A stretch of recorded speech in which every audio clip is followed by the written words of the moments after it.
Hello and welcome to No Grey Suits, the podcast. I'm your host, Anastasia, and this is a place for people who have escaped corporate to do their own thing, where we'll talk marketing, video, social media, business, and chat with other business owners about their journeys. It's a bit random, sometimes super practical, sometimes plain old entertainment. So I would like to welcome the amazing Kirri from Captured by Kirri, who I have known for a long, long time. And here I'm going to talk to her about everything in-person networking, because when I think networking, I think of Kirri. And it's just something that she is inherently good at. So we're here to pick her brains and find out a bit more about her and how she finds networking works for her. Is good at it. I started off really badly. We're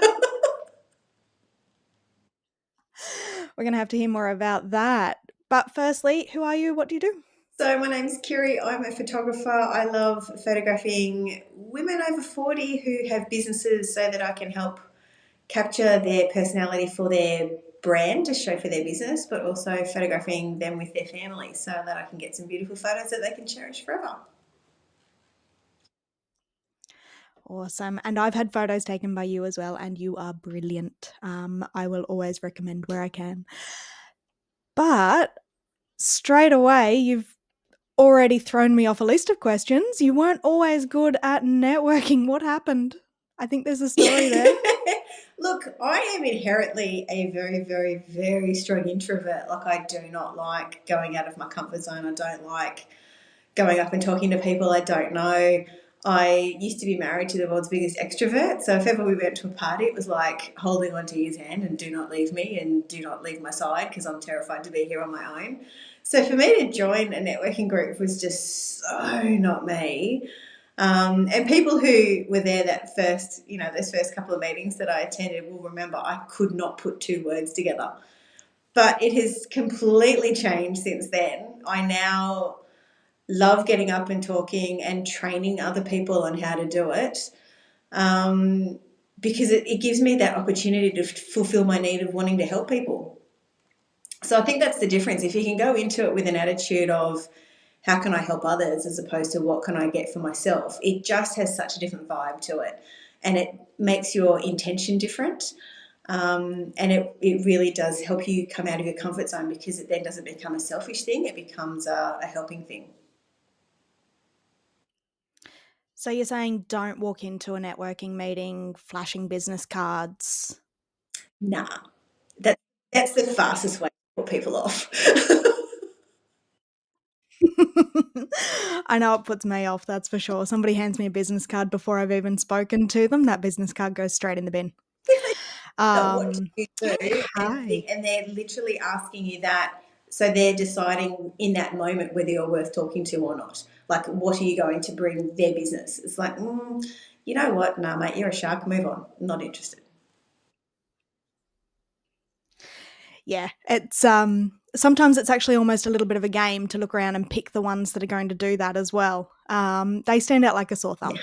And it just, it might work for them between themselves, but if they're looking at a wider audience and not people that are just like them, then I don't think it's the best strategy. Oh, look, sharks versus sharks, it would probably work. But for us mere mortals, no.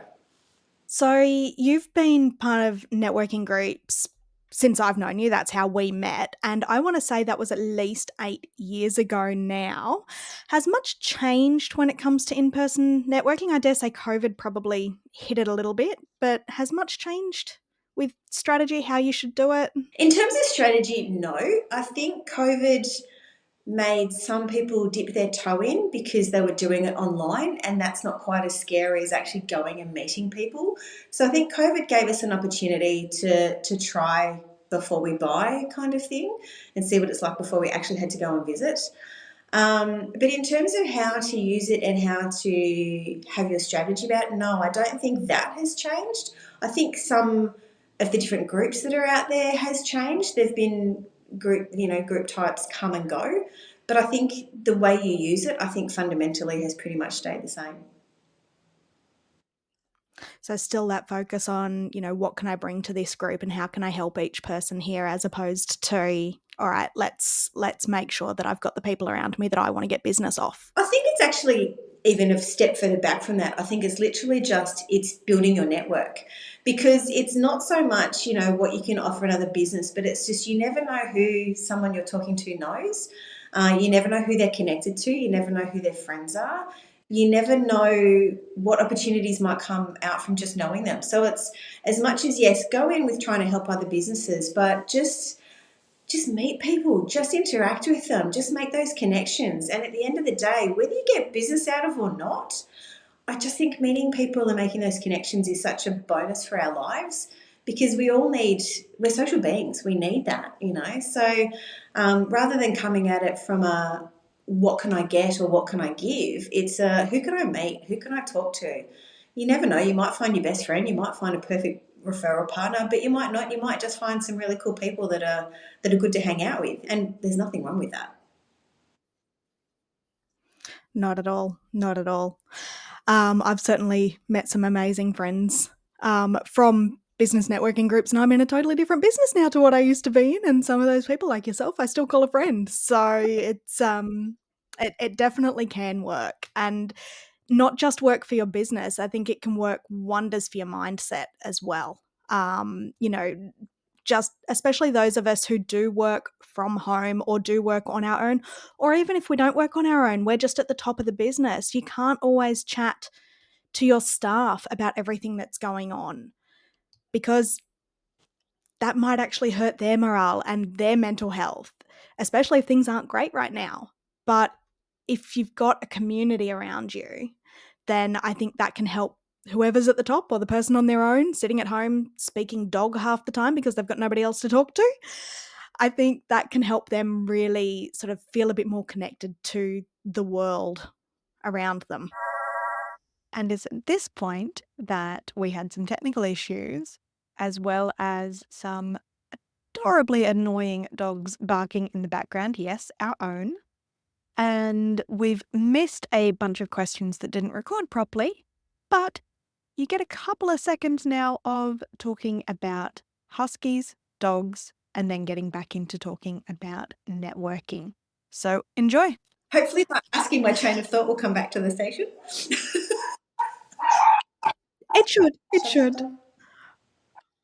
Yeah. And this is why I don't do recordings, yes, on Thursdays. Because my dogs, my huskies, get washed every second Thursday and they sing the song of their people for about 2 hours straight. Yeah, it's nightmare. I swear all of our neighbours think that we're killing our dogs every fortnight. Anybody who has huskies will understand that pain. I saw this great reel yesterday, and it was of a husky that was getting in trouble and it threw a tantrum. So it was like wouldn't let their owner talk, like went, "Wow, wow, wow, wow." Please don't put this anyway. Every day, like talking over the top of her so that she couldn't yell at him for having done the wrong, and send it to me. So I might find it and send it to you because I think you'll enjoy it. Please do, because they do. They do. It's that Scooby doesn't do it so much anymore because he's gotten a bit older, so he's more likely to just sort of give you a side eye and turn his back on you and walk away. But yeah, he used to talk back something fierce. And it was at the point where you'd be angry with him, but it's almost like having a toddler. You'd be angry with him, but you'd also be finding it so hilarious that you're trying to keep a straight face. Yeah. Yeah, huskies are just Yeah. toddlers. All right. While we've got recording Yes. working, back from some technical issues, which is great fun. Last question. What top 3 tips would you give a small business owner who is considering putting themselves out there and doing some face-to-face networking? First one would be just do it. Like it's one of those things that you just need to do. As a small business, networking is just one of those things that you just have to do. You need to build your network of people around you, not just for marketing purposes, but for support. That's just part of the parcel. The second thing I would say would be in most networking events that you would go to, there is usually a list of people who are likely to be in the room. Go through the list. Chances are you'll know someone, or find someone and reach out to them and kind of go, you know what, I'm going to come and visit, but I'm a bit anxious. Can I meet with you or something like that beforehand so that at least I'll know someone when I walk in? I was doing that recently. I was trying to go around to some different networking groups, and I was reaching out to people in the groups that I was wanting to go visit and kind of go, can I just meet with you for coffee? So at least when I walk into the room, I know someone, because I'm not good at walking into a room on my own, knowing no one and just trying to start up conversation. That's not my wheelhouse. And second thing, if it's really still that terrifying, go with a friend. Doesn't have to be a friend in business, but go with someone. Whether it is another friend who has a business and you can both benefit, whether it's a partner, whether it's a sister, like just take someone with you, even if it's a parent, if you at, last resort, just take someone with you. It's so much easier if you know someone. But try and reach out to someone. Just go with someone, but just go. Yeah, it's scary. Like it's like that first day at a new job. No one enjoys it. It is scary, but go, because the second day it's a bit easier, And it's one of those muscles you got to work it out to make it better. So just keep going. Yeah, absolutely. I love that. Well, thank you very much for joining me and for all of those little bits of gold for people. Oh, one Sorry, more thing. I have another one. The different networking groups have different formats. So try and find a format that is actually going to work for you. So yes, I am going to name drop a few. So there's BNI, there's chambers, there's all sorts of different things. Now, I am not the sort of person that would normally cope with the chamber environment, because I'm not one to walk into a room and be able to go and talk to people. Chambers are not my wheelhouse. But what I love about BNI is that everyone gets the same opportunity to speak. So even if you are fairly quiet, you're still going to be heard, right? So, but having to get up and actually talk to someone, talk to everybody, even if you don't want to, that might not be your thing. It really isn't as scary as you think it is. But if that terrifies you so much, then maybe a chamber option might be better for you. But there's all sorts of different ones out there. There might be industry related ones. There might be ones that are just for women. There might be ones that are basically more for educational purposes as opposed to networking, and that might be a really good way to get your toe in the water. Try and find a type of group that actually speaks to you and that you think you're actually going to gel with. But you're not going to know unless you actually try. But do a little bit of research, see if there's someone there that you know, and just try and find out what kind of format they are and what sort of format is actually going to suit your personality.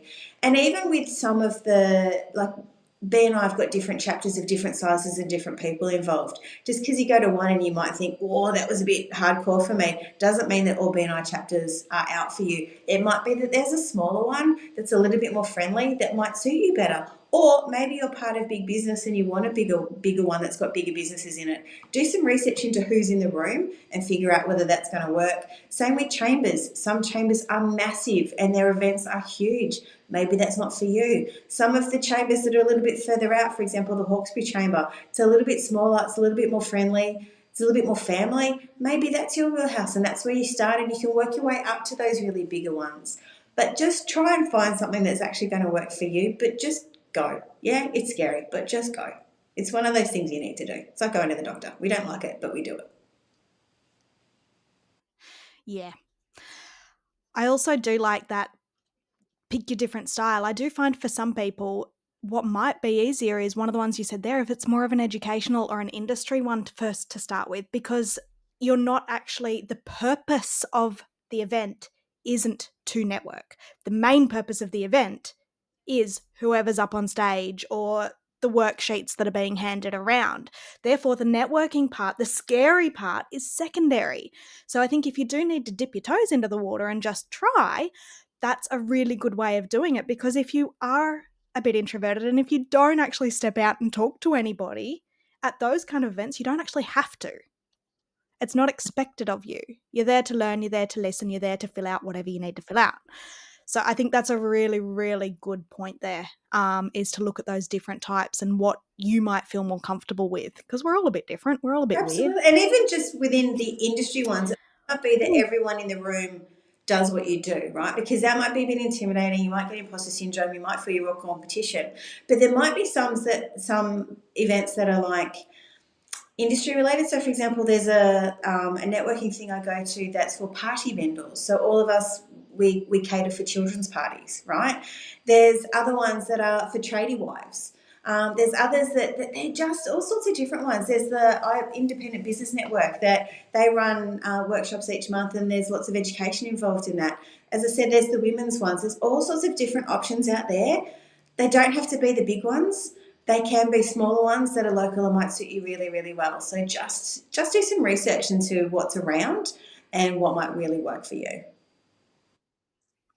You also get follow-up from that as well. I know from some networking things that I'm in, some of the smaller ones that I'm in or have been part of in the past, I've met people that are then part of the bigger ones, and then I can do exactly what you said before and go with a friend because they're already part of the bigger one. They can take me along and I can be their little plus one. Absolutely. And that's a lot easier than just walking in completely on my own. Definitely. So I think it's buildable. Absolutely.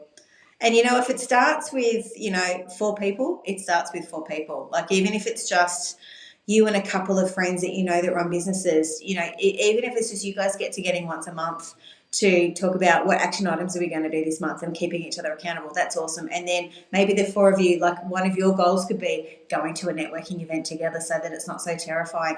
Just start small and build your way up. But it's not as scary as you think it is. It feels it when you haven't tried.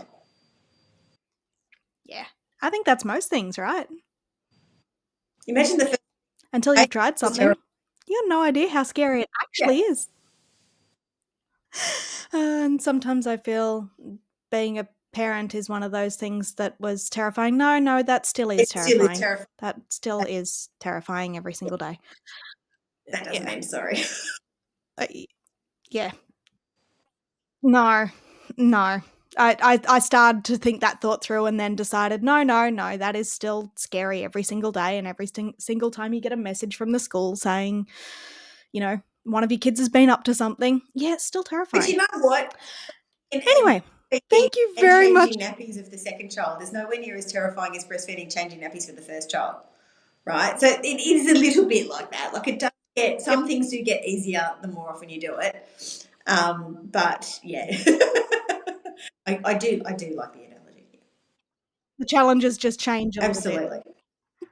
Okay. While this is still recording and working for us, I'm going to wrap it up there. Thank you very much, Kirri.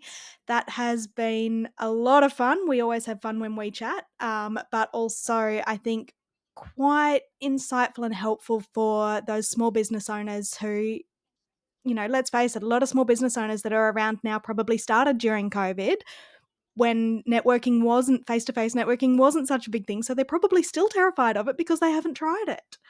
So I think having that, a few tips behind you and a few things to remember, I think makes it a lot easier stepping into that room that first time. So thank you very Awesome. much. You're very welcome. Thank you so much for asking me.